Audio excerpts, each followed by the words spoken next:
صل على سيدنا محمد وعلى آله وصحبه. الحمد لله الذي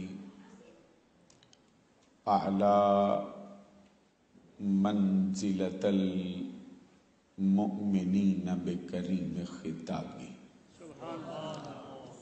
ورفع درجة العالمين بمعاني كتابه وخص المستنبتين منهم بمزيد الإصابة وصوابه والصلاة والسلام على النبي وآله وأصحابه والسلام على أبي حنيفة وأحبابه. أما بعد فأعوذ بالله من الشيطان الرجيم. بسم الله الرحمن الرحيم.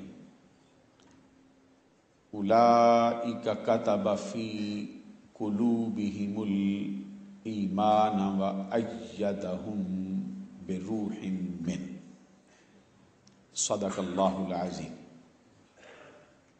إن الله وملائكته يصلون على النبي يا أيها الذين آمنوا صلوا عليه وسلموا تسليما.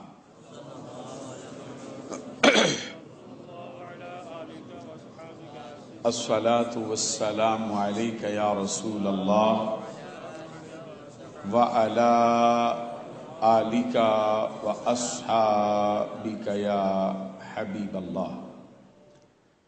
الله رب محمد صلى عليه وسلم نحن عباد محمد صلى عليه وسلم صلاة وسلاما عليك يا رسول الله. محترم و مکرم مشائخ و علماء کرام و معزز و محترم حاضرین و سامعین، آج کی اس پروقار تقریب میں حاضری کا شرف و اعزاز حاصل کر کے مجھے بے حد مسرت اور خوشی کا احساس ہو رہا ہے. جس طرح کے احساسات و جذبات آپ کے سینے میں ہیں، بالکل اسی طرح کے احساسات، اسی سے ملتے جلتے جذبات و نظریات، بلکہ اس سے بھی بڑھ کر عقیدت و محبت کے ساتھ مجھے بھی حاضری کا شرف و اعزاز حاصل ہو رہا ہے. میں دعا کرتا ہوں کہ اللہ تبارک و تعالی آج کی اس پروقار تقریب کو اپنی بارگاہ میں شرف قبولیت سے مالا مال فرما کر ہمارے گناہوں کا کفارہ بناتے ہوئے ہم سب کی اخروی نجات کا سبب بنائے. آج ہم جس برگزیدہ ہستی کے ذکر کے لیے جمع ہوئے ہیں، وہ ایسی برگزیدہ ہستی ہے کہ جن کے ذکر کی مقبولیت میں ذرا برابر شک نہیں کیا جا سکتا. یقینی طور پر ان کا ذکر ہمارے گناہوں کا کفارہ اور ہماری اخروی نجات کا سبب ہے، اور ان کی محبت ہمارے لیے سرمایہ حیات. امام اہل سنت، مجدد دین و ملت، سراج الامت، چراغ معرفت، پروانہ شم رسالت، الشاہ امام احمد رضا رحمۃ اللہ علیہ ورضی اللہ تعالی عنہ، آپ 10 شوال المکرم 1272 ہجری بمطابق 14 جون 1856 عیسوی سرزمین ہندوستان کے مشہور صوبہ اتر پردیش کے ایک مشہور شہر بریلی میں ایک بہت ہی علمی، مذہبی، روحانی گھرانے میں پیدا ہوئے۔ آپ کے والد محترم کا اسم گرامی مفتی اعظم ہند، استاذ الاساتذہ، جامع معقول و منقول حضرت مولانا نقی علی خان ہیں، جن کے یہ بیٹے ہیں ان کا اسم گرامی حضرت مولانا رضا علی خان ہے۔ ان کے والد کا اسم گرامی حافظ کاظم علی خان ہے، جن کے یہ لخت جگر ہیں ان کا اسم گرامی شہزادہ محمد اعظم خان ہے، اور ان کے والد کا اسم گرامی مجاہد اسلام بہادر یار جنگ سعادت یار خان ہے، اور جن کے یہ لخت جگر ہیں ان کا نام نامی اسم گرامی مجاہد اسلام خان سعید اللہ خان قنداری رحمت اللہ تعالی علیہ۔ خان سعید اللہ خان قنداری اعلی حضرت کے جد امجد، سرزمین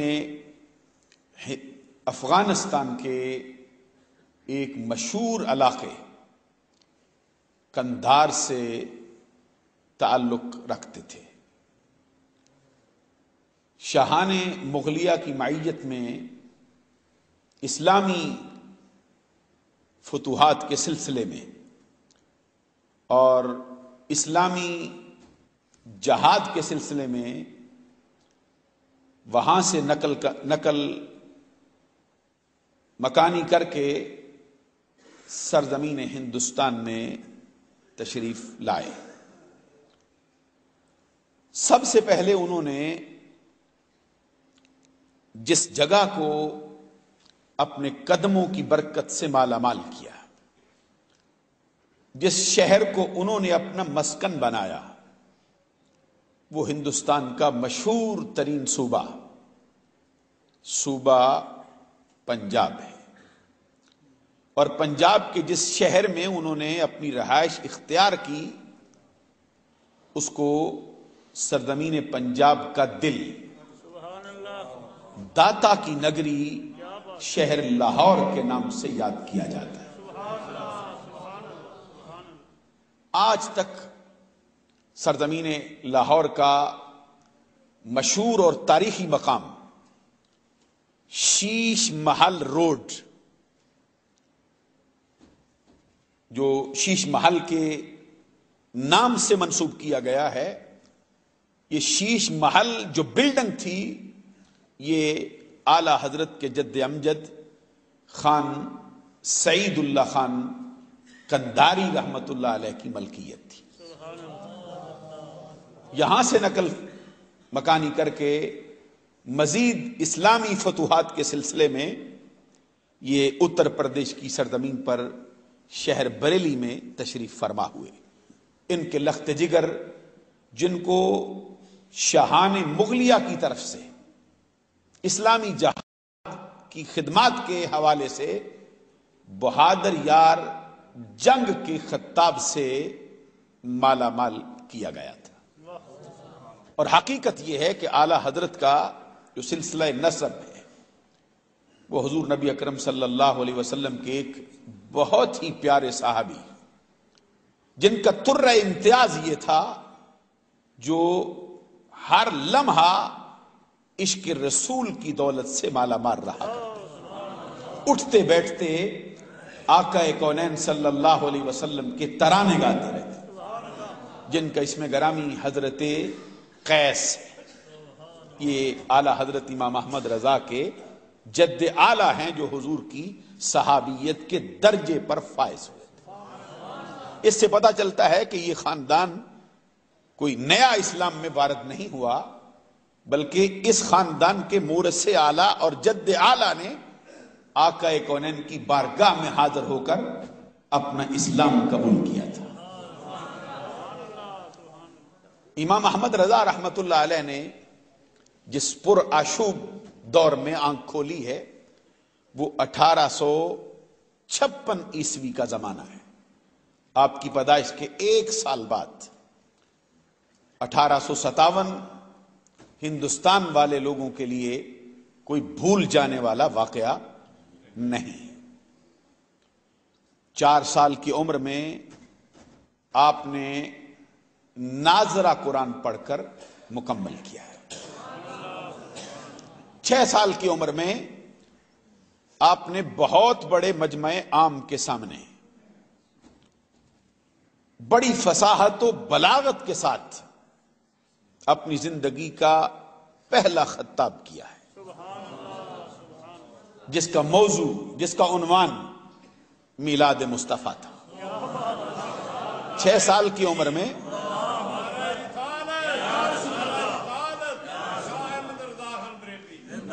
پتہ چلتا ہے کہ جس گھر کے اندر ان کی تعلیم و تربیت ہو رہی تھی وہ سارے کا سارا گھرانہ عشق رسالت سے مالا مال تھا.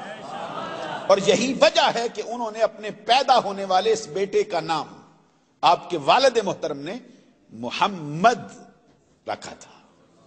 نبی اکرم صلی اللہ علیہ وسلم کے نام سے برکت حاصل کرنے کی وجہ سے. اور اس کے پیچھے کیا واقعہ رونما تھا؟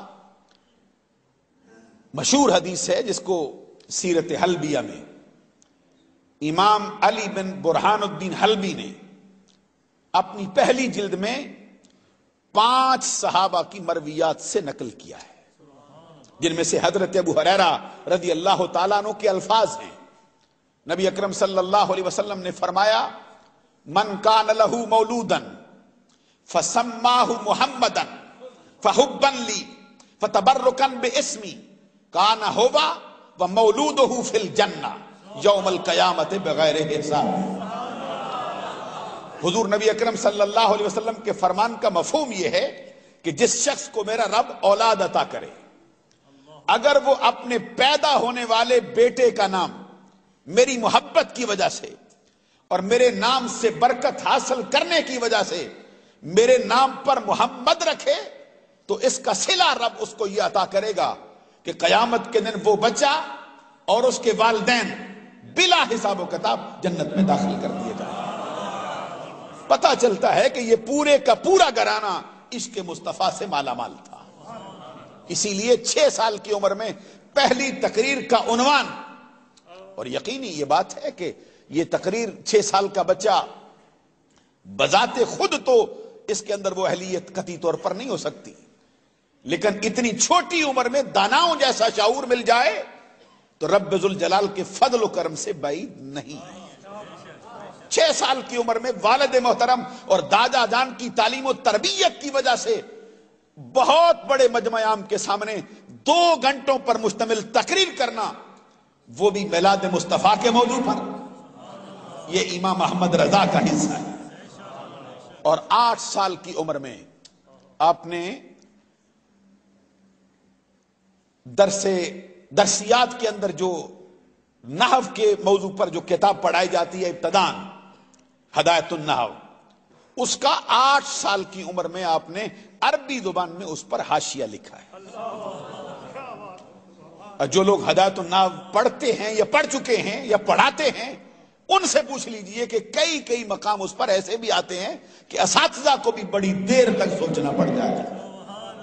تو 8 سال کی عمر میں امام احمد رضا رحمت اللہ علیہ نے اس پر عربی زبان میں حاشیہ رقم فرمایا، اور 13 سال 10 ماہ 5 دن کی عمر میں، توجہ ہے نا، 13 سال 10 ماہ 5 دن کی عمر میں آپ نے اپنے تمام مروجہ علوم، درسیہ، اسلامیہ، نصابیہ سے مکمل طور پر فراغت حاصل کر لی تھی، اور 13 سال 10 ماہ 5 دن کی عمر میں آپ کے سر مبارک پر دستار فضیلت باندھی گئی، اور آپ کے اساتذہ کی طرف سے آپ کو سند فراغت عطا کی گئی، اور خود آپ فرماتے ہیں کہ جس دن میرے سر پر دستار باندھی گئی ہے اسی دن میں نے بلوغت کے اندر قدم رکھا، اور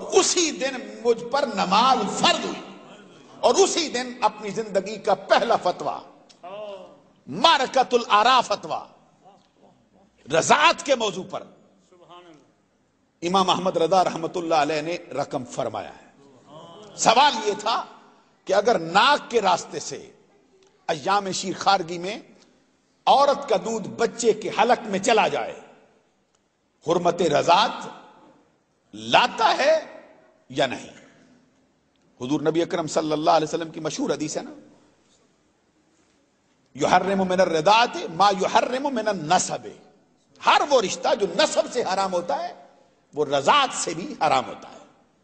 امام احمد رضا رحمت اللہ علیہ سے جو استفتاء طلب کیا گیا پہلا، اس کے جواب میں امام احمد رضا رحمت اللہ علیہ نے کئی حوالوں سے، کئی فقہی جزیات سے اور کئی کتابوں کے حوالے سے یہ ثابت کیا کہ ایام شیر خارگی میں کسی خاتون کا دودھ بچے کے حلق سے نیچے اتر جائے، ہر صورت میں حرمت رضاعت ثابت ہو جاتی، اور اپنی زندگی کا پہلا فتویٰ آپ نے لکھ کر اپنے والد محترم جو کہ آپ کے استاد ہیں، آپ اپنے والد محترم مولانا نقی علی خان کے شاگرد ہیں، اور آپ کے اساتذہ میں ابتدان جو استاد پڑھایا کرتے تھے وہ ان میں مرزا عبد القادر بیگ بھی شامل ہے، ان میں عبد العلی رامپوری بھی شامل ہے، اور ان میں مرحرہ کے ایک استاد شاہ ابو الحسین بھی شامل ہے،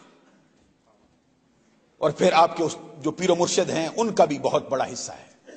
جب آپ نے اپنی زندگی کا پہلا فتویٰ لکھ کر اپنے استاد اور اپنے والد کی بارگاہ میں پیش کیا، وہ ایک نظر فتوے کو دیکھتے تھے اور ایک نظر اپنے ہونہار بیٹے کے چہرے پہ ڈالتے تھے، کبھی وہ فتوے کی نزاکتوں کا احساس کرتے اور کبھی اپنے بچے کی کم عمری کا خیال کرتے۔ جیسے ہی انہوں نے سارا فتویٰ پڑھا اور کئی مرتبہ اس کو بنظر عمیق دیکھا، اٹھ کر اپنے اس بیٹے کی پیشانی پر بوسہ دے دیا اور رب ذوالجلال کا شکریہ ادا کیا، اور اسی دن فتوے کی مسند پر اپنے لخت جگر کو بٹھا دیا۔ 13 سال 10 ماہ 5 دن کی عمر میں امام اہل سنت امام احمد رضا رحمت اللہ علیہ آغاز میں یہ ہوتا تھا کہ فتویٰ لکھتے، سوال کا جواب لکھتے اور والد محترم کی بارگاہ میں پیش کرتے، اگر وہ محسوس کرتے، ضروری سمجھتے، اس میں اصلاح دیتے، وگرنہ اسی کو برقرار رہنے دیتے۔ اسی طرح یہ سلسلہ کچھ عرصے تک جاری رہا۔ ہندوستان کی سرزمین پر یہ جو فتوے کا ایک باب اس عظیم الشان گھرانے میں چل رہا تھا، کچھ عرصے تک امام احمد رضا اپنا ہر فتویٰ والد محترم کی خدمت میں پیش کرتے رہے۔ پھر ایک دن آپ کے والد محترم مولانا نقی علی خان نے اپنے بیٹے کا جب انداز دیکھا تو اپنے سر مبارک سے دستار اتار کر اپنے بیٹے کے سر پہ رکھی۔ جھوم کے ذرا سبحان اللہ کہیے۔ سر مبارک سے دستار اتار کر ان کے سر پہ رکھی اور فرمایا، خواہ مخواہ اپنا وقت بھی ضائع نہ کرو اور مجھے بھی تکلیف نہ دو، میں سمجھ گیا ہوں اور جان گیا ہوں کہ جو تو فتویٰ لکھتا ہے وہ حقیقت میں ڈوب کے رقم فرمایا تھا۔ مجھے تیرے فتووں پر مکمل طور پہ اعتماد۔ اور اس کے بعد امام اہل سنت امام محمد رضا رحمت اللہ علیہ اپنے والد کی مسند پر تشریف فرما ہو گئے تھے۔ اور پھر میں آپ کی خدمت میں یہ عرض کروں، عربی زبان کی درس نظامی کے اندر پڑھائی جانے والی مشہور اور جامع اور ادق کتاب مسلم الثبوت پر آپ نے 16 سال کی عمر میں عربی زبان کے اندر حاشیہ رقم فرمایا ہے۔ اب جو مسلم الثبوت پڑھنے والے یا پڑھانے والے اساتذہ ہیں ان سے پوچھو اس کتاب کا حال کیا ہے۔ 16 سال کی عمر میں آپ نے اس پر حاشیہ لکھا ہے، اور قریب 22 سال کی عمر میں آپ اپنے والد محترم کی معیت میں اپنے پیر و مرشد شاہ آل رسول مار ہروی رحمت اللہ علیہ کی بارگاہ میں بغرض بیعت حاضر ہوئے۔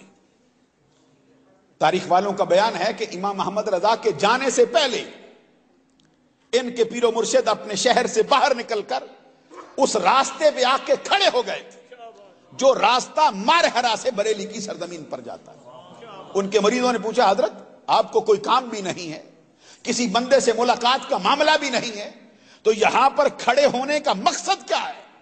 اس کے جواب میں شاہ آل رسول مار ہروی نے فرمایا، یہ راستہ جو بریلی کی سرزمین پر جاتا ہے، مجھے اس راستے سے ایک عاشق رسول کی خوشبو آ رہی ہے، میں اس کے استقبال کے لیے یہاں پہ آ کے کھڑا ہوتا ہوں۔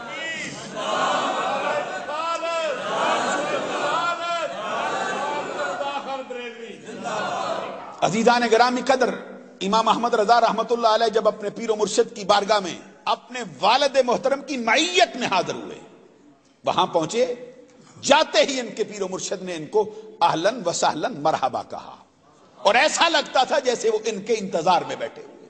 اور امام احمد رضا کے پہنچتے ہی فرمایا، احمد رضا مجھے بڑی دیر سے تیرا انتظار تھا۔ جاتے ہی ان کو شرف قبولیت سے مالا مال کیا، بیعت کا شرف بخشا، اور اسی لمحے اپنے لائق اور فائق مرید اور اپنے خلیفہ کو 13 سلسلوں کے اندر سند خلافت سے بھی مالا مال کیا، اور ساتھ فرمایا کہ ہمارے پاس جو لوگ آتے ہیں ہم ان کو ابتدان تو بیعت کے لیے ہی قبول نہیں کرتے، ان کے دل کا آئینہ دیکھتے ہیں اس کا حال کیا ہے، اس کو صاف اور شفاف بنانے کے لیے پہلے ہی ان کو منزلوں میں سے گزارتے ہیں، پھر اگر بیعت کر لیں تو پھر عرصہ دراز تک ان کو اراد و وظائف کی مشکل گھاٹیوں سے گزارا جاتا ہے، سلوک کی منزلیں ان کے لیے رکھی جاتی، اور اراد و وظائف اور سلوک کی منازل سے گزارنے کے بعد چلہ کشیوں میں بٹھانے کے بعد پھر ان کے دل پر نظر ڈالتے ہیں، اگر کسی کو قابل سمجھیں تو خلافت سے مالا مال کرتے ہیں، ورنہ اس کو پھر سلوک کی منزلوں میں لگا دیا جاتا ہے۔ لیکن جب تو میرے پاس آیا ہے تو میں نے محسوس کیا ہے کہ تو سوکھی لکڑیاں لایا ہے، تیری لکڑیاں سوکھی ہیں، میں پہلی مرتبہ ان کو آگ دینا چاہتا ہوں، یہ آگ لینے کے لیے قبول ہو گئی۔ میں نے تیرے دل کے آئینے کو دیکھا ہے، صاف ہے، شفاف ہے، تجھے رب نے وہ دل عطا کیا ہے، تجھے رب ذوالجلال نے وہ قبول کرنے والا اعلیٰ قلب عطا کیا ہے کہ میرا دل چاہتا ہے تمہیں اوراد و وظائف کی ضرورت نہیں ہے، سلوک کی منزلوں کے بجائے میں تمہیں اسی وقت 13 مشہور سلسلوں میں سند خلافت سے مالا مال کرتا ہوں۔ اور ساتھ پھر وہاں پر بیٹھے ہوئے لوگوں کو مخاطب کر کے فرمایا، شاہ آل رسول مار ہروی نے، کہ جب قیامت کے دن رب نے مجھ سے پوچھا کہ آل رسول مار ہروی بتا میرے لیے کیا لایا، حضرات آپ توجہ فرمائیے، اب یہ تو آپ نے دیکھا ہے اس سرزمین پر چشم فلک نے یہ نظارہ متعدد مرتبہ کیا ہے کہ شاگرد اپنے پیر کی تعریف ہمیشہ کرتا ہے، استاد کی تعریف ہمیشہ شاگرد کرتا ہی رہتا ہے، مرید اپنے پیر کے ترانے گاتا ہے، فیض لینے والا فیض دینے والے کے ترانے گاتا ہی رہتا ہے، لیکن چشم فلک نے یہ نظارہ پہلے کبھی نہیں کیا کہ پیر ہو تو اپنے مرید کی بات کر رہا ہو، استاد ہو شاگرد کے ترانے گا رہا ہو۔ عزیزان گرامی قدر، جو اپنے اساتذہ کا فخر ہے وہ احمد رضا ہے، جو اپنے پیروں کا فخر ہے وہ احمد رضا ہے۔ امام اہل سنت امام احمد رضا کے پیر و مرشد شاہ آل رسول مار ہروی نے وہاں پر بیٹھے ہوئے اپنے عقیدت مندوں کو مخاطب کیا اور فرمایا، کل قیامت کے دن اگر رب نے مجھ سے پوچھا آل رسول مار ہروی بتا میرے لیے کیا لایا ہے، فرماتے میں اٹھا کر احمد رضا کو پیش کروں گا، رب ذوالجلال تیرے لیے یہ تحفہ لے کے آیا ہوں، قبول فرما۔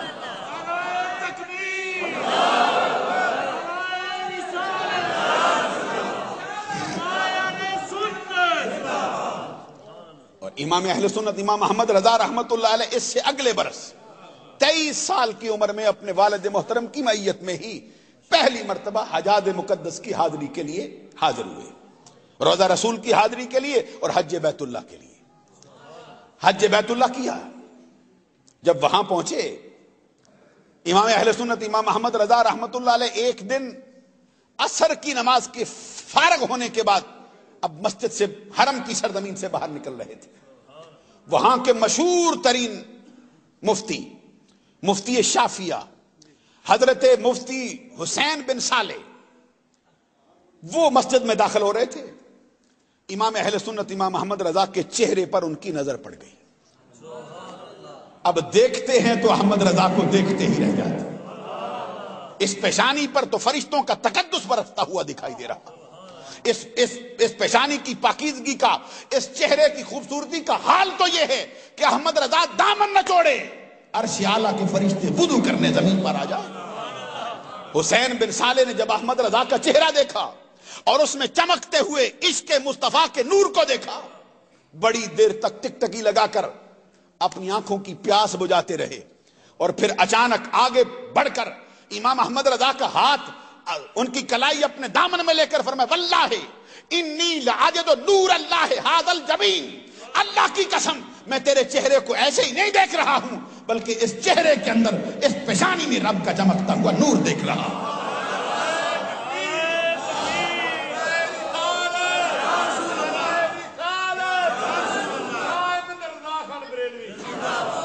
عزیزان گرامی قدر، امام احمد رضا رحمت اللہ علیہ کی اسی طرح وہاں پہ ایسا لگتا ہے جیسے ان کے آنے کی خبر باد نسیم نے گھر گھر میں پہنچا دی تھی۔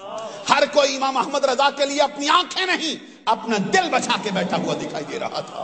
اور سرزمین حجاج مقدس اور بیت اللہ اور حرم کی سرزمین پر امام احمد رضا کو ہاتھوں ہاتھ لیا جا رہا تھا، یہاں تک کہ جب آپ حرم شریف کے طواف سے فارغ ہوئے، حج بیت اللہ ہو گیا، اب الوداعی طواف کرنے لگے، تو پھر الوداعی طواف کرتے کرتے اچانک بیت اللہ شریف کے سامنے کھڑے ہو گئے اور مخاطب کیا، اور اپنی زندگی کی وہ مشہور نعتیہ نظم امام احمد رضا نے فی البدی کہی، اور کیا کہا؟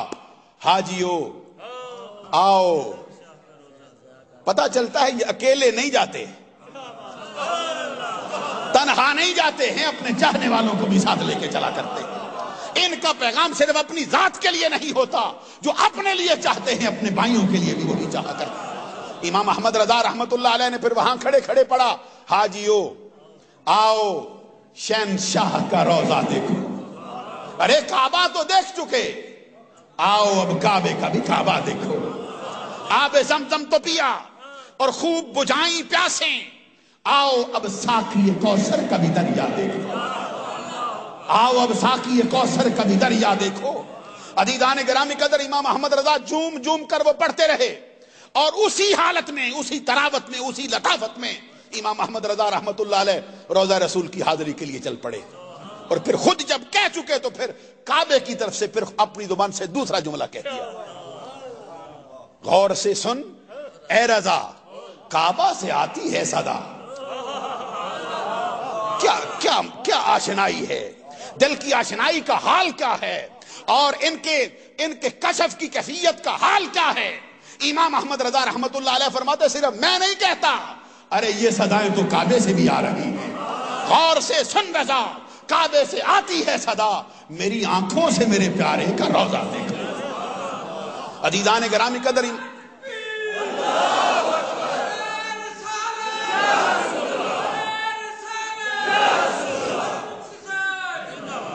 اور جب روضہ رسول کی حاضری کے لیے سرزمین مدینہ میں قدم رکھا، وہ دھرتی کیسی ہے، ارے اس کا گرد و غبار کیسا ہے، اس کی ہوائیں اور فضائیں کیسی ہیں، ارے اس پر محمد عربی کے جو قدم لگے تھے اس کا حال کیا ہے، ارے اسی دھرتی پر کسی نے امام مالک کو چلتے دیکھا ہو تو خبر ہو کہ سرزمین مدینہ میں جانے کا انداز کیا ہوتا ہے، کسی نے عبد الرحمن جامی کو جاتے دیکھا ہو تو خبر ہو، کسی نے احمد رفائی کو جاتے دیکھا ہو تو خبر ہو۔ عزیزان گرامی قدر، آج ایک سرکار کا اور عاشق صادق جو اپنی زندگی میں نئی تاریخ رقم کر کے جا رہا ہے، جس نے کبھی زندگی میں شریعت کا دامن نہیں چھوڑا، جس کو شریعت کا ہمیشہ پاس رہا ہے، آج وہ احمد رضا جا رہا ہے۔ اور جب روضہ رسول پہ جاتے ہیں تو دل میں وہی امنگ ہے جو عاشق کے لیے کسی عاشق کے دل میں ہوا کرتی ہے۔ ایک امنگ ہے، ایک آرزو ہے، ایک خواہش ہے، ایک تمنا ہے، ایک طلب ہے، ایک تڑپ ہے، جس کو لے کر امام احمد رضا چلے کہ آج میری قسمت کا ستارہ چمکے، آج میرے مقدر کا ستارہ اوج ثریا پہ پہنچے، آج میں اوج ثریا پر کمند ڈالوں، کاش مصطفیٰ میرے خوابوں میں جلوہ فرما ہو جائیں۔ لیکن ادھر بھی دیکھنا چاہتے ہیں کہ یہ آزمائش کی بٹیوں میں سے جب عشق و ایمان کا سونا نکھرتا ہے تو پھر اس کا حال کیا ہوا کرتا ہے۔ امام احمد رضا رحمت اللہ علیہ نے ایک دن بھی انتظار کیا، دوسرے دن بھی انتظار کیا، جب 2 دن 2 راتیں اسی طرح بیت گئیں، نہ خواب میں مصطفیٰ کا دیدار ہوا، نہ کوئی اور اشارہ ہوا، پھر وجد کی کیفیت میں آ کر، جذبات کی ترنگ میں ڈوب کر امام احمد رضا روضہ رسول کے سامنے آئے، اور روضہ رسول کے سامنے آ کر اپنا وہ مشہور شعرائے آفاق کلام فالبدی پڑھنا شروع کیا۔ وہ سوئے لالا زار پھرتے ہیں، وہ سوئے لالا زار پھرتے ہیں، تیرے دن میں بہار پھرتے ہیں، تجھ سے جو یار پھرتے ہیں یوں ہی در بدر خار پھرتے ہیں۔ اور پڑھتے پڑھتے وجد میں ڈوب کر پھر اپنا تعارف پیش کیا اور کہا تیری بات کوئی کیوں پوچھے رضا، تیری بات کوئی کیوں پوچھے رضا، تجھ سے کتے ہزار پھرتے ہیں، تجھ سے کتے ہزار پھرتے ہیں۔ اس لفظ کا، اس جملے کا تکرار کر رہے تھے، ادھر وجد میں ڈوب کر آنکھوں سے آنسوؤں کی گڑیاں بہا کر لرزتے ہوئے جسم کے ساتھ اور کانپتے ہوئے ہونٹوں کے ساتھ جب یہ صدا پیش کر رہے تھے تیری بات کوئی کیوں پوچھے رضا، جب یہ کہہ رہے تھے اب ادھر سے اشارہ ہوتا ہے، دل پر القاء ہوتا ہے احمد رضا اور ہوں تو خوابوں میں ملتا ہوں، تو آیا ہے تجھے خواب میں نہیں جاگتی آنکھوں سے دیدار کروانے کے لیے تیار۔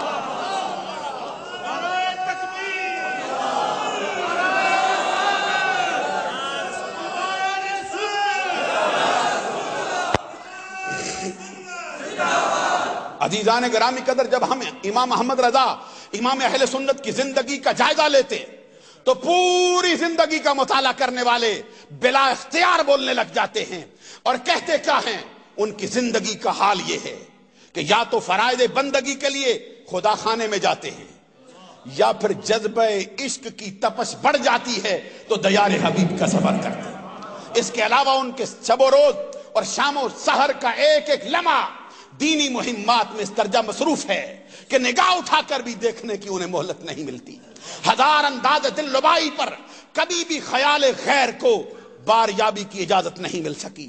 ان کے حریم دل پر ہر وقت عشق بے نیاز کا پہرا کھڑا رہا، اور لوہے کرتاس سے گزر کر ان کے علم و دانش کا چراغ پھر کشور دل کے شبستانوں میں جلتا رہا۔ عشق و ایمان کی روح ان کے وجود کی رگ رگ میں اس طرح رچ بس گئی تھی کہ وہ اپنے محبوب کے شوکت جمال کے لیے ہر وقت بے چین رہتے۔ ان کے دل کا دھواں کبھی بند نہ ہوتا، ان کے جگر کی آگ کبھی نہ بجھتی، اور نقش و نگارے جانا کے لیے ان کے قلم دان کی روشنائی کبھی نہ سوکھتی۔ پلکوں کا قطرہ دلکنے نہیں پاتا، آنسوؤں کا نیا طوفان امٹنے لگتا ہے۔ وہ اپنے محبوب کے وفاداروں پر اس درجہ مہربان ہے کہ قدموں کے نیچے دل بچا کر بھی اپنے اہتمام شوق کی تشنگی محسوس کرتا ہے۔ اور جہاں وہ اہل ایمان کے لیے لالا کے جگر کی ٹھنڈک تھے، وہیں اہل کفر کی بغاوت کے حق میں غیظ و جلال کا دہکتا ہوا ایک انگارہ تھے۔ وہ اپنے محبوب کے دشمنوں کے خلاف جب قلم کی تلوار لے کر اٹھتے تو انگلیوں کی ایک ایک جنبش پر تڑپتی ہوئی لاشوں کا انبار لگا جایا کرتے تھے۔ باطل کے جگر میں ان کے نشتر کا ڈالا ہوا شگاف زندگی کی آخری ہچکیوں تک نہیں، وہ باطل کے جگر میں ان کے نشتر کا ڈالا ہوا شگاف قیامت تک کبھی بھی مندمل نہیں ہو سکتا۔ ان دشنام ترازوں سے دوستی کا پیمان باندھنا تو بڑے دور کی بات ہے۔ امام احمد رضا تو ان سے ہنس کر بات کرنا بھی اپنے نمو سے اس کی توہین سمجھتا ہے، آنکھ ملانا بھی اپنے نمو سے اس کی توہین سمجھتا ہے، اور بارگاہ رب العزت اور شان رسالت میں ان کا ذوق احترام و ادب اس درجہ لطیف تھا، توجہ ہے نا، بارگاہ رب العزت اور شان رسالت میں ان کا ذوق احترام و ادب اس درجہ لطیف تھا کہ متکلم کے قصد و نیت سے قطع نظر وہ الفاظ کی نوک پلک پر بھی شرعی تعدیرات کے پہرے بٹھاتے. ہوائے نفس کی دبیز گرد کے نیچے چھپ جانے والی شارع حق کو انہوں نے اس درجہ خوش اسلوبی کے ساتھ واضح کر دیا کہ اب اہل عرفان کی دنیا بیک زبان انہیں مجدد کہہ رہے ہیں. ان کے فکر و نظر کی اصابت، ان کے علم فن کا تبحر، ذرا میرے ساتھ چلتے چلے آنا، ان کے فکر و نظر کی اصابت، ان کے علم فن کا تبحر، ان کے فضل و کمال کی انفرادیت، ان کے شریعت تقوی کا التزام، ان کے مجدد شرف کی برتری، ان کے تجدید و ارشاد کا منصب امامت اور دین و سنت کے فروغ کے لیے ان کے دل کا عشق و اخلاص پورے عرب و عجم نے تسلیم کر لیا ہے. اس میں شک نہیں وہ اپنے زمانے کا بہت بڑا سخنور تھا، لیکن دنیا کی ارباب ریاست بارہا اس کی اس آرزو میں اس کی چوکھٹ پر آ کے سر ٹکراتے رہے. احمد رضا کچھ ہماری شان میں بھی لکھو. جب بھی مطالبہ ہوا احمد رضا نے قلم پکڑا، اپنے آقا کی شان میں لکھنا شروع کر دیا اور لکھتے رہے اور آخر میں کیا کہا؟ کروں مدح اہل دول رضا، کروں مدح اہل دول رضا، پڑے اس بلا میں میری بلا، میں گدا ہوں اپنے کریم کا، میرا دین پارائے نہ نہیں. وہ امام احمد رضا جو اپنے دامن کے اندر اپنی ذات میں ہمہ جہت شخصیت کا مالک تھا. امام احمد رضا کسی ایک فرد کا نام نہیں ہے، خدا کی قسم وہ ایسی ہستی ہے جو اپنی ذات میں انجمن کی حیثیت رکھا کرتا تھا. وہ تقدیس رسالت کی اعلیٰ تحریک کا نام ہے. امام احمد رضا اہل اسلام کے زندہ ضمیر کا نام ہے. امام احمد رضا آج کے عشاقان مصطفیٰ کے چہرے پر جھومنے والے جھومر کا نام ہے. امام احمد رضا رب ذوالجلال کے اس برگزیدہ بندے کا نام ہے جس نے اپنے عشق کی دنیا بھی قائم رکھی ہے اور عاشقوں کو بھی لٹنے سے روک لیا ہے. عزیزان گرامی قدر امام احمد رضا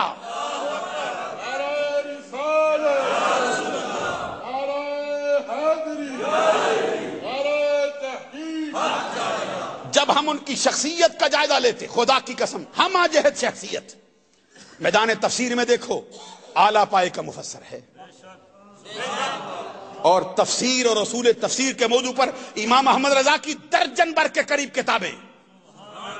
بیضاوی پہ ان کا حاشیہ موجود ہے، خازن پہ ان کا حاشیہ موجود ہے، معالم التندیل پہ ان کا حاشیہ موجود ہے، در منصور پہ ان کا حاشیہ موجود ہے. عزیزان گرامی قدر 11 کے قریب تفسیر کے میدان میں، اصول تفسیر کے میدان میں درجن بھر کے قریب ان کی کتابیں موجود ہیں. میدان تفسیر میں دیکھتے ہیں اعلیٰ پائے کے مفسر دکھائی دیتے ہیں، اور جب میدان حدیث میں دیکھا جاتا ہے، خدا کی قسم میں کیا کہوں. کل میں ایک جگہ پر علماء کی تقریب میں اس پر گفتگو کر رہا تھا کہ محدثین کے میدان میں اعلیٰ حضرت کا درجہ متعین کرنا ہو تو کون سا ہونا چاہیے. اب میں یہاں پر بھی اس کا ذکر کرنا ضروری سمجھتا ہوں. عزیزان گرامی قدر محدثین کے 5 مشہور درجے. پہلا درجہ طالب کا ہے، دوسرا درجہ محدث یا شیخ الحدیث کا ہے، تیسرا درجہ حافظ الحدیث کا ہے، چوتھا درجہ حجت الحدیث کا ہے، 5واں درجہ حاکم حدیث کا ہے. یہ 5 درجے. طالب، پہلا درجہ طالب کا جو حدیث پڑھنے میں مشغول ہو جائے، جس طرح بھی قاری صاحب تذکرہ فرما رہے تھے وہاں پہ حدیثوں کا درس ہوا کرتا تھا. عزیزان گرامی قدر جو حدیث پڑھنے لگ جائے وہ طالب ہوتا ہے، اور جو حدیث پڑھانے لگ جائے وہ محدث یا شیخ الحدیث ہوا کرتا ہے. اس کے بعد تیسرا درجہ حافظ الحدیث کا ہے. توجہ ہے نا؟ حافظ الحدیث اس کو کہا جاتا ہے جس کو 1,00,000 حدیثیں، 1,00,000 حدیثیں سند کے اعتبار سے، متن کے اعتبار سے، جرح کے اعتبار سے، تعدیل کے اعتبار سے، راویوں کی زندگی کے اعتبار سے، راویوں کی پیدائش اور وصال کے اعتبار سے، راویوں کی زندگی پر وارد ہونے والے اعتراضات کے اعتبار سے، ان کا حافظہ قوی یا ضعیف ہونے کے اعتبار سے، ان کی زندگی کے آخری ایام کے اعتبار سے، جو ان پر وارد ہونے والے اعتراضات کے جوابات اور اس کے رد کے اعتبار سے، جس کو 1,00,000 حدیثیں یاد ہو جائیں اس کو حافظ الحدیث کہا جاتا ہے.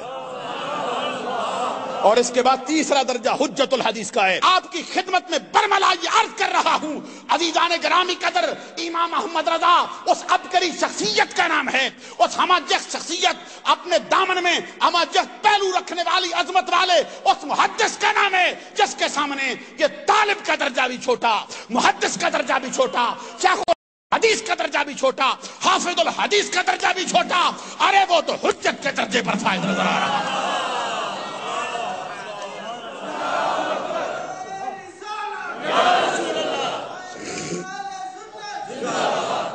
اور وہ اپنے زمانے کا محدث اعظم دکھائی دے رہا ہے۔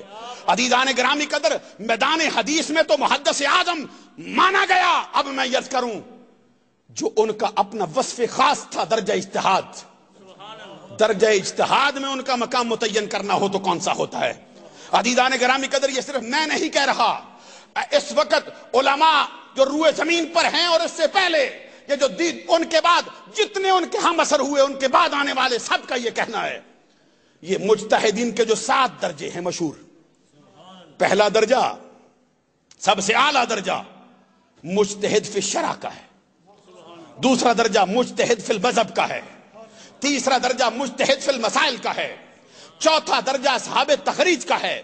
پانچواں درجہ اصحاب ترجیح کا ہے، اور چھٹا درجہ ممیزین کا ہے، اور 7واں درجہ محض مقلدوں کا ہے، مقلد محض کا درجہ ہے۔ آئیے عزیزان گرامی قدر، میں آپ کی خدمت میں عرض کروں، جب ہم امام احمد رضا کی زندگی کا جائزہ لیتے ہیں، انہوں نے جس موضوعات پر قلم اٹھایا، جن فتووں پر اپنا تباہ آزمائی کی ہے، ہمیں تو جتنے مجتہدین کے درجے ہیں، صرف اوپر والا درجہ چھوڑ کر، جس میں فقط ائمہ اربعہ آتے ہیں، جس میں امام اعظم ابو حنیفہ، جس میں امام محمد بن ادریس شافعی، جن میں امام مالک بن انس امام دار الحجرہ، جن میں امام احمد بن حنبل، ان چاروں کا مقام آتا ہے۔ مجتہد فی الشرع کے بعد جو محدثین، جو ائمہ مجتہدین کے 6 درجے ہیں، ان 6 درجوں کی ایک ایک جھلک احمد رضا میں ضرور پائی جاتی ہے۔ اور اگر ان کا کوئی مقام متعین کرنا چاہے اور اس پر دلائل کے انبار لگانا چاہے تو میں عرض کروں گا، اوپر والے 2 درجے چھوڑ کر یہ تیسرا درجہ جو مجتہد فی المسائل کا ہے، امام احمد رضا مجتہدین کی صف میں جو مجتہد فی المسائل ہیں، ان کی صف میں ایسا دکھائی دیتا ہے جیسے ستاروں کے چرمٹ میں 14ویں کا چاند چمکتا ہوا دکھائی دے رہا۔ عزیزان گرامی قدر، امام احمد رضا کی زندگی کا کبھی جائزہ لو۔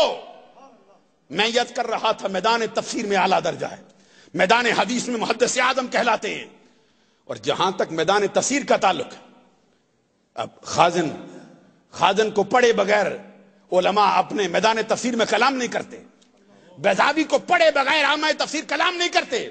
آج کل کے بڑے بڑے اساتذہ سے پوچھو، درسیات میں کتابیں جو پڑھائی جاتی ہیں، اور اس کے ساتھ ساتھ یہ بیضاوی ان میں مرکزی کتاب ہے میدان تفسیر میں۔ جب مفتی اعظم ہند آپ کے لخت جگر مصطفیٰ رضا خان نے سوال کیا، قاضی بیضاوی اور خازن کے بارے میں آپ کا کیا نظریہ ہے؟ قربان جاؤں میں امام احمد رضا تیرے مقام پر۔ امام احمد رضا رحمت اللہ علیہ نے فرماتے قاضی بیضاوی اور خازن ائمہ تفسیر میں سے نہیں ہے، وہ امام احمد رضا جو قاضی بیضاوی اور خازن کو بھی ائمہ تفسیر نہ مانتا ہو، خود اس کا اپنا مقام مکان میں تفسیر میں کیا ہوگا؟ یہ امام احمد رضا رحمت اللہ علیہ کی ذات والا صفات، خدا کی قسم کبھی منطق و فلسفہ والے بھی امام احمد رضا کو پڑھیں۔ مشہور تعریف جو علم کی ہے، الصورۃ الحاصلۃ من الشیء عند العقل، یہ منطق کی مشہور تعریف ہے۔ امام احمد رضا نے اس کا رد کیا ہے۔ توجہ نہیں فرمائی آپ نے؟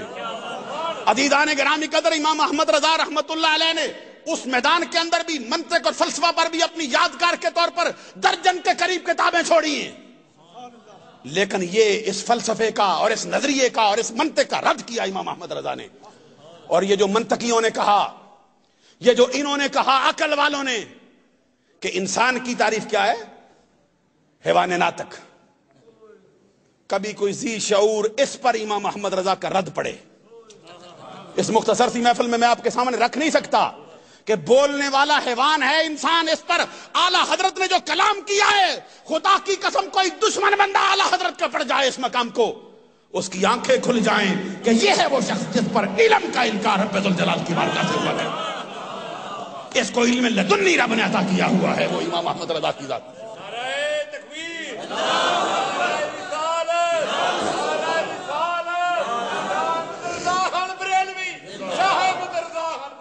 اور میدان حدیث کے اندر جو آپ کی کتاب حدیث میں، اصول حدیث پر آپ کی کتابیں 54 سے بھی زائد ہیں، 60 کے قریب کتابیں آپ نے حدیث اور اصول حدیث پر لکھی۔ بخاری پہ آپ کا حاشیہ موجود ہے، مسلم پہ آپ کا حاشیہ ہے، ترمذی پہ آپ کا حاشیہ ہے، نسائی پہ آپ کا حاشیہ موجود ہے، اور ابن ماجہ پہ آپ کا حاشیہ موجود ہے، اور مسند امام احمد بن حنبل پر حاشیہ موجود ہے، مسند امام اعظم پر حاشیہ موجود ہے، دلائل النبوت امام بہقی پر ہے، دلائل النبوت امام ابو نعیم پر ہے، ارے موطا امام محمد پر ہے، موطا امام مالک پر آپ کا حاشیہ ہے، 60 کے قریب کتابیں حدیث اور اصول حدیث پر آپ نے نقل فرمائی۔ عزیزان گرامی قدر، عقائد و کلام کے میدان میں اعلیٰ حضرت کی کتابیں 50 سے زائد۔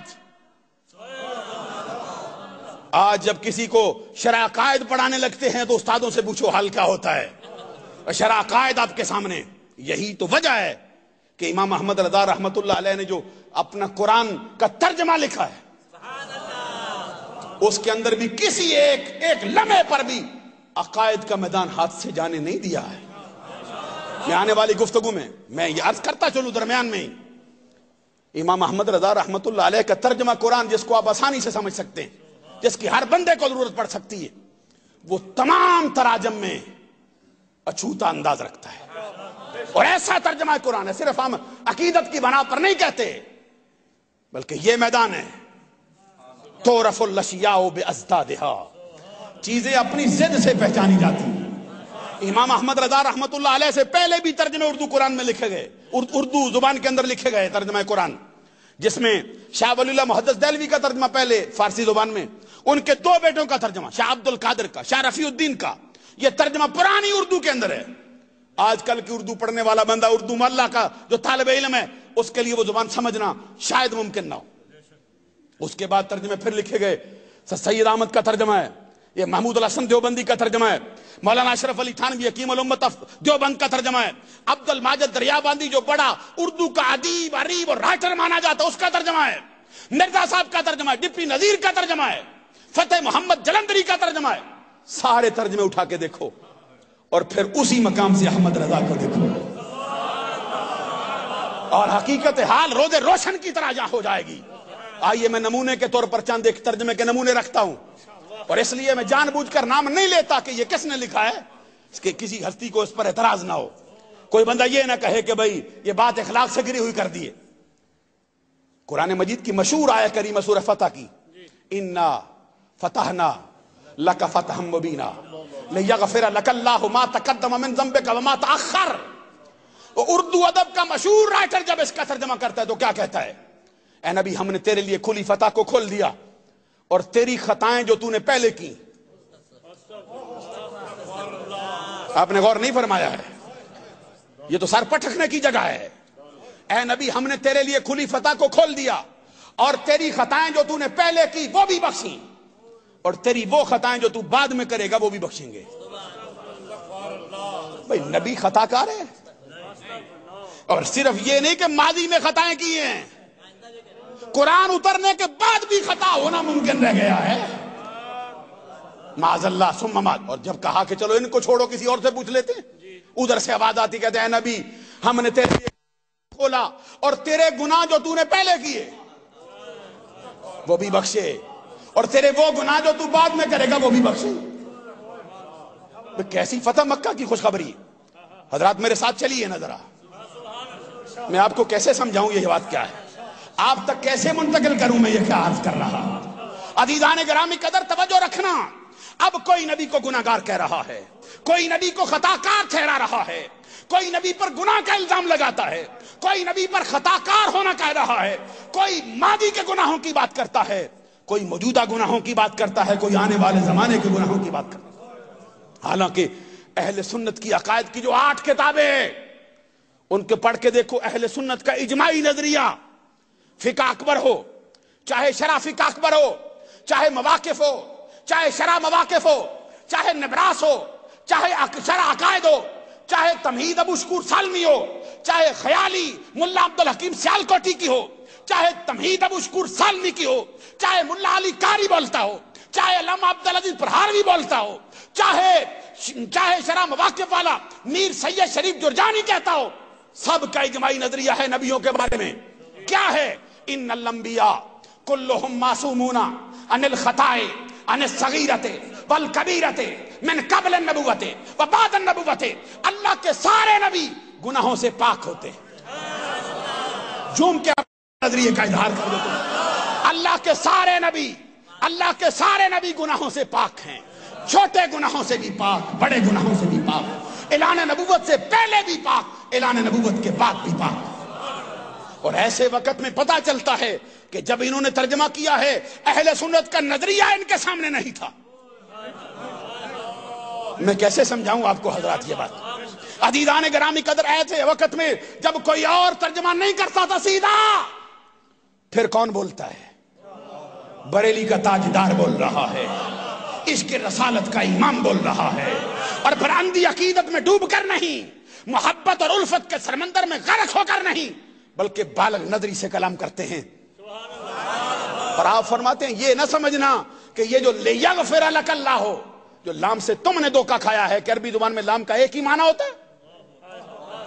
ارے لام 5 معنوں کے لیے استعمال ہوتا ہے عربی زبان میں، کبھی اختصاص کے لیے آتا ہے، کبھی علت کے لیے آتا ہے، کبھی زائدہ بنایا جاتا ہے کلام کو حسن دینے کے لیے، کبھی اس کے قسم کے لیے لایا جاتا ہے۔ اور کہا گیا ہے فارسی میں لام بہرے اختصاص ہو، عاقبت، علت، قسم، زائدہ، ان رام مرادف بعد قول بیریا۔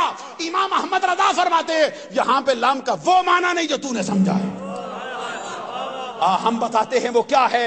تو پھر امام احمد رضا کے قلم سے جو ترجمہ نکلتا ہے کیا فرماتے ہیں؟ اے نبی، ہم نے تجھ پر روشن فتح کو کھولا، اور تیرے سبب سے تیری امت کے پہلے گناہ بھی بخشے، بعد والے بھی بخشتے رہیں گے۔ یہاں پر تیرے گناہوں کی بات نہیں، تیری امت کے گناہوں کی بات ہے۔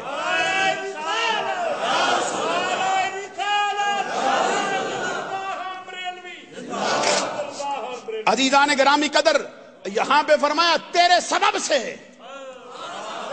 اور پڑھ لو قرآن مجید کی آیہ کریمہ، رب کہتے والا سوف یوتیک ربک فترضی، اے محبوب ان قریب تجھے اتنا عطا کریں، اتنا عطا کریں گے کہ تو اپنے رب سے راضی ہو جائے گا، راضی ہو جائے گا۔ قیامت کا دن ہوگا، تجھے تیری امت کی مغفرت و بخشش دیتے جائیں گے، دیتے جائیں گے، اور سامنے بٹھا کے پوچھیں گے محبوب بتا اب راضی ہے؟ آپ نے غور نہیں فرمایا ہے، بتا اب راضی ہے؟ اور آقا کونین صلی اللہ علیہ وسلم سے پوچھا جاتا آقا بتائیے آپ اپنے رب سے کیسے راضی ہوں گے؟ تو جواب میں سرکار کہتے واللہ لا ارضا وواحد من امتی فی النار، اللہ کی قسم میں اپنے رب سے راضی نہیں ہوں گا یہاں تک کہ میرا آخری امتی بھی جنت میں داخل کر دیا جائے۔ اور پوچھو پھر تفسیر کبیر،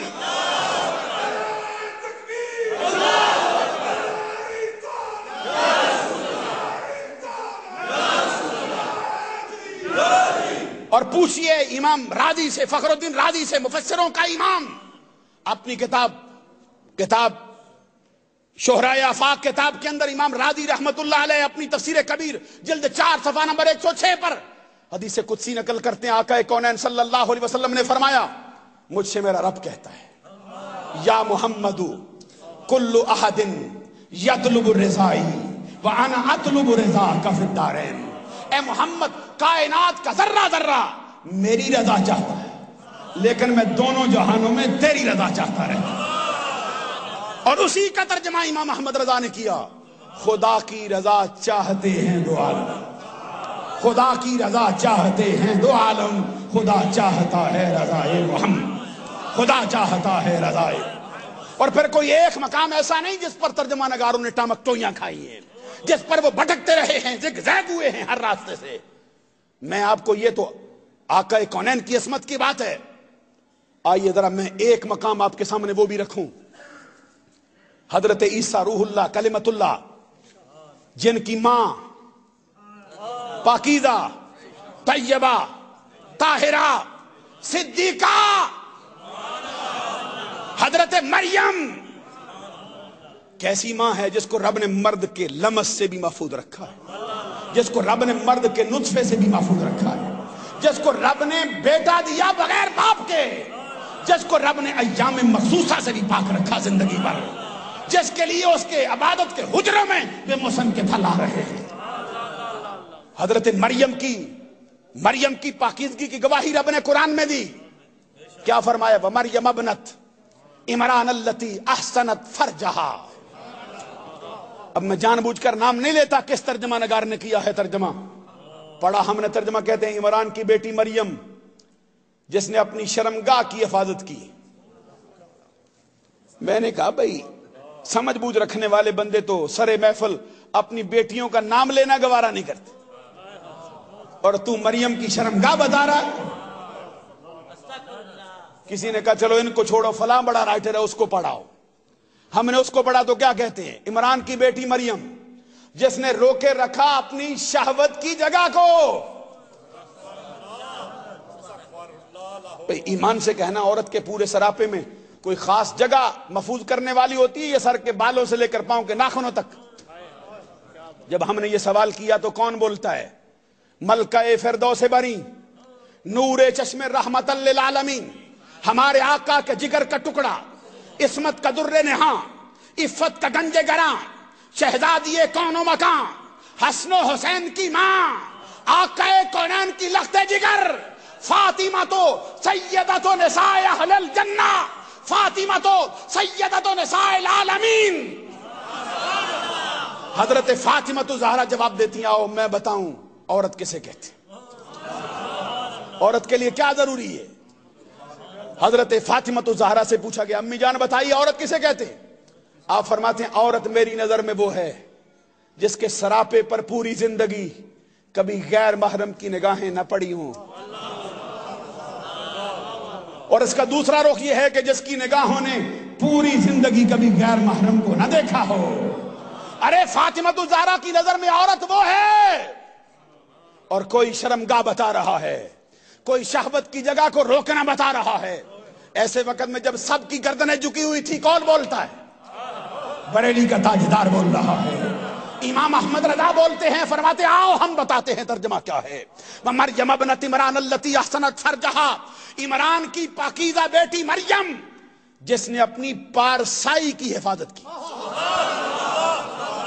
کاش کوئی اردو ادب کو سمجھنے والا بندہ ہو یہاں پہ، جس نے اپنی پارسائی کی حفاظت، ایسا جملہ استعمال کیا، ایسا لفظ لائے جس میں پاکیزگیاں ساری سمٹ کے جمع ہو جاتی۔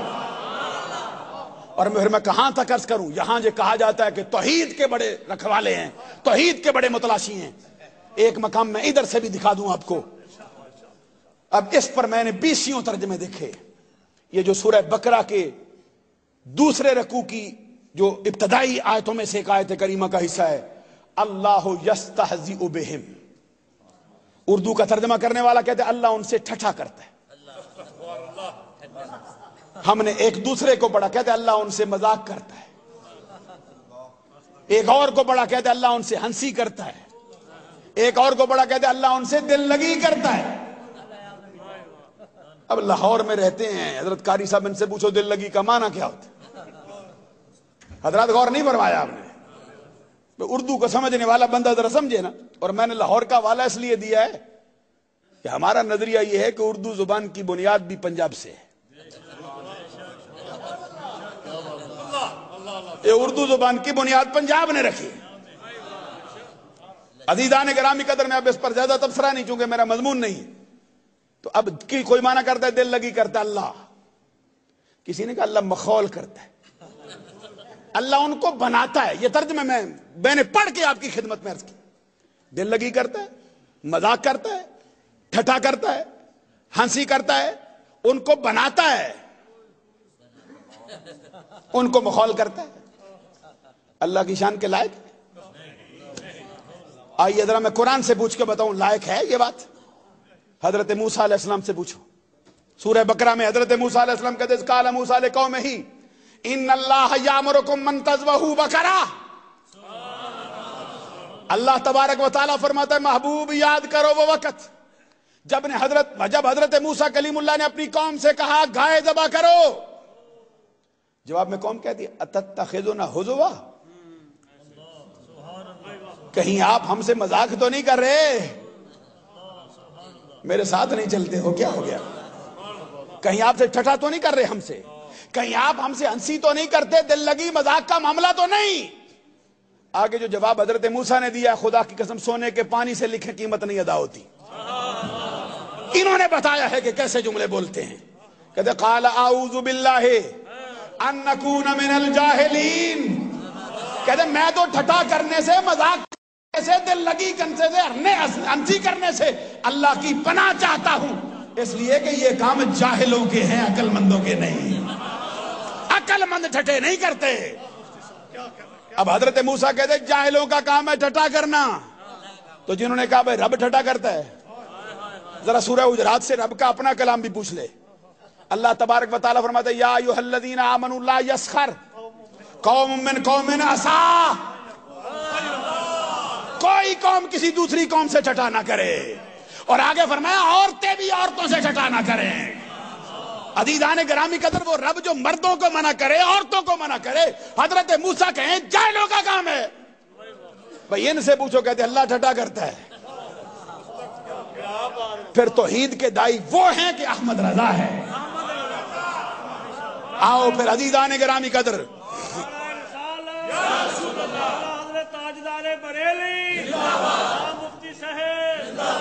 عزیزان گرامی قدر، میں یہ بات عرض کر رہا تھا، اب آئیے ذرا ایک اور مقام بھی آپ کے سامنے رکھو۔ ایمان سے کہنا، آپ لوگوں میں بڑے بڑے کمزور عقیدے والے بندے بھی ہو سکتے ہیں، ذرا توجہ فرمائیے نا میری طرف۔ بڑے بڑے کمزور نظریے والے بندے بھی ہو سکتے ہیں، ذرا سا بخار آ جائے تو بڑے شکوے کی زبان جاری ہو جاتی ہے، تکلیف آ جائے، غربت کا سامنا ہو جائے، کبھی مرغے جدا نہ ہو تو پھر اور باتیں نکالنا شروع کر دیتے ہیں۔ لیکن ہم آپ سے پوچھتے ہیں، کسی ایک بندے سے کسی کا یہ نظریہ ہو سکتا ہے کہ اللہ ہمارے اوپر کنٹرول نہیں کر سکتا، اللہ ہم پر قابو نہیں پا سکتا، اللہ ہم پر قدرت نہیں رکھتا؟ چلو تم تو نبی کا کلمہ پڑھتے ہو، سرکار کی غلامی کا پٹا اپنے گلے میں ڈالا ہو، تمہارے سینے میں تو مدینے والی سرکار کی محبت ہے، تم کیسے کہہ سکتے ہو؟ ہم یہ سوال یہودیوں سے کر لیتے ہیں، یہودی کا بھی نظریہ یہ نہیں کہ اللہ ہم پر قابو نہیں پا سکتا۔ چلو عیسائی سے پوچھ لیتے ہیں، اس کا بھی یہ نظریہ نہیں کہ اللہ ہم پر کنٹرول نہیں کر سکتا۔ چلو وہ تو آسمان سے اترنے والی کتابوں کا ماننے والا اہل کتاب ہے، کسی ہندو سے پوچھ لیتے ہیں، اور بولو تو صحیح نظر آ، وہ کسی سکھ سے پوچھ لیتے ہیں، وہ کسی آج کل کے دنیا دار سے پوچھ لے جس کو دین کا پتہ ہی نہیں، رب قابو پا سکتا ہے یا نہیں؟ تو اب پڑھ ان کا ترجمہ۔ پھر حضرت یونس علیہ السلام کا تذکرہ کیا نا، تو پھر ان کے سارے ترجمہ نگاروں نے کہا وَظَنُّونَ إِذْ ذَهَبَ مُغَاضِبًا فَظَنَّ أَن لَّن نَّقْدِرَ فَنَادَىٰ فِي الظُّلُمَاتِ أَن لَّا إِلَٰهَ إِلَّا أَنتَ سُبْحَانَكَ إِنِّي كُنتُ مِنَ الظَّالِمِينَ۔ ان کے ترجمہ نگاروں کا ترجمہ کیا ہے؟ کہتے اس مچھلی والے نے جب وہ چلا غصے میں بھرا، اپنے دل میں گمان کیا کہ ہم اس پر قابو نہیں پا سکتے،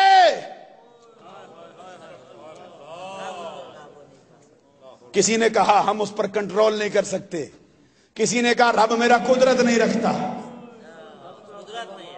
کوئی کہے کہ رب کو قدرت نہیں نبی کی زبان سے، رب قابو نہیں پا سکتا نبی کی زبان سے، رب کنٹرول نہیں کر سکتا نبی کی زبان سے۔ نقدر کا معنی کسی نے قدرت کر دیا ہے، کسی نے کنٹرول، کسی نے قبضہ، کسی نے قابو۔ ایسے وقت میں پھر تمہارا امام بولتا ہے اور فرماتے کیا ہے بھائی، نقدر کا معنی ہر جگہ پر تنگی نہیں ہوتا، ہر جگہ پر قدرت نہیں ہوتا۔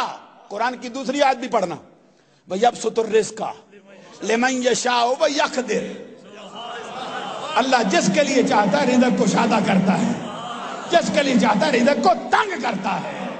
امام احمد رضا نے کہا، اور صاحب نون نے، اس مچھلی والے نے، جب وہ چلا اپنے گھر میں، گھر سے دل میں گمان کیا اپنی محبت کے سبب سے ہم اس پر تنگی نہیں فرمائیں گے۔ میں کتنے مقامات آپ کے سامنے رکھوں عزیزان گرامی قدر، یہاں تک کہ ایک مقام پر تھے انہوں نے کہہ دیا واقعات کے رونما ہونے سے پہلے اللہ کو بھی علم نہیں ہوتا۔ پڑھو سورہ بقرہ کی آیت، دوسرے پارے کی قبلے کے بدلنے والی بات، توجہ ہے نا؟ وَمَا جَعَلْنَا الْقِبْلَةَ الَّتِي كُنْتَ عَلَيْهَا إِلَّا لِنَعْلَمَ مَن يَتَّبِعُ الرَّسُولَ۔ إِلَّا لِنَعْلَمَ کا معنی کسی نے کیا ہے تاکہ ہم دیکھیں، تاکہ ہم جان لیں، تاکہ ہم معلوم کر لیں۔ معلوم کون کرتا ہے؟ بولیے نا، راستے کا پتہ کون پوچھتا ہے؟ کسی کی شخصیت کے بارے میں کون پوچھتا ہے کیسا بندہ ہے؟ ارے جس کو کہتے ہو بھائی تاکہ ہم جان لیں، تاکہ ہم معلوم کر لیں، تاکہ ہمیں علم ہو جائے، تاکہ ہم دیکھیں، وہ تو علیم بذات الصدور ہے، وہ تو عالم الغیب والشہادہ ہے۔ ارے اس رب کا تو مرتبہ ہی بڑا ہے، اور تم اپنے آپ کو رب ذوالجلال کی الوہیت کا اپنے آپ کو دائی اور موحد کہتے ہو۔ تو رب ذوالجلال کے لیے یہ جملے ایسے موقع پر پھر امام احمد رضا بولتا ہے، اور اعلیٰ حضرت کا ترجمہ کیا فرماتے؟ الا لنعلم، تاکہ ہم ظاہر کر دیں، ہمیں تو معلوم ہے، زمانے کو بھی دکھا دے معاملہ کیسا ہے۔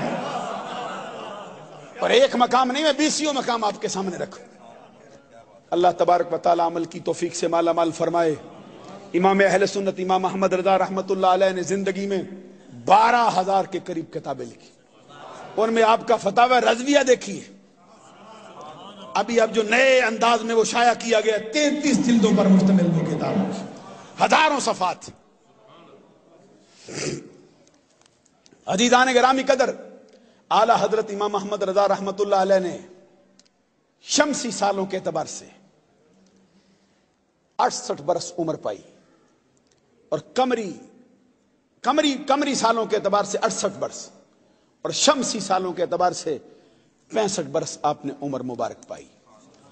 اسی مبارک مہینہ جس کا نام صفر المظفر ہے، اس کی 25 تاریخ کو جمعۃ المبارک کے دن 2:28 پر، جبکہ جمعۃ المبارک کی اذان پڑھنے والا شخص حی علی الفلاح کی آواز بلند کر رہا، امام احمد رضا نے دائی اجل کو لبیک کہا۔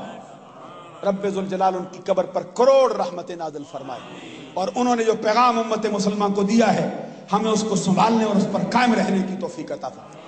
عزیزان گرامی قدر، ایک بہت بڑا مرتبہ اس زمانے میں بھی رونما ہوا ہے، جس کو ہم نے دیکھا ہے کہ اس میدان کے اندر اہل سنت کے لیے میدان بالکل خالی تھا اور تشنگی محسوس ہوتی، اور وہ میڈیا کا میدان ہے۔ میدان میڈیا کے اندر اہل سنت کے پاس کوئی ٹی وی نہیں تھا، لیکن اس ہستی نے، پیر طریقت، رہبر شریعت، عالمی مبلغ اسلام حضرت پیر علاؤ الدین صدیقی صاحب دامت برکاتہم العالیہ نے یہ اہل سنت کے لیے ایک مرکز مہیا کیا ہے، اور اس میدان کے اندر ہراول دستے کا کردار ادا کیا۔ اہل سنت کے لیے ایک ایسا ٹی وی دیا ہے جس کے دروازے ہر سنی کے لیے کھلے۔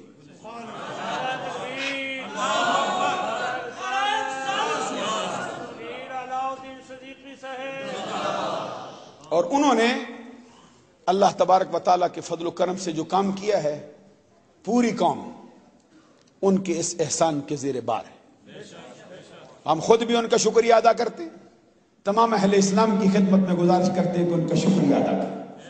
اللہ تبارک و تعالیٰ ان کو لمبی عمر عطا فرمائے، اور ان کے فیض و برکات کو مزید وسعتیں عطا فرمائے۔ اور اس کے ساتھ ساتھ میں حضرت قاری علی محمد صاحب کا بھی شکریہ ادا کرتا ہوں، جنہوں نے آج کے اس پروگرام کے لیے نور ٹی وی کی خدمات جو ہیں وہ ہماری اس مسجد تک پہنچائی۔ پوری انتظامی امور کی کمیٹی ہے، بذات خود ہمارے بزرگوار محترم مخدوم اہل سنت حضرت مولانا قاری محمد علی صاحب ہیں۔ اللہ تبارک و تعالی ان کے فیض و برکات کو بھی وسعتیں عطا فرمائے۔ وآخر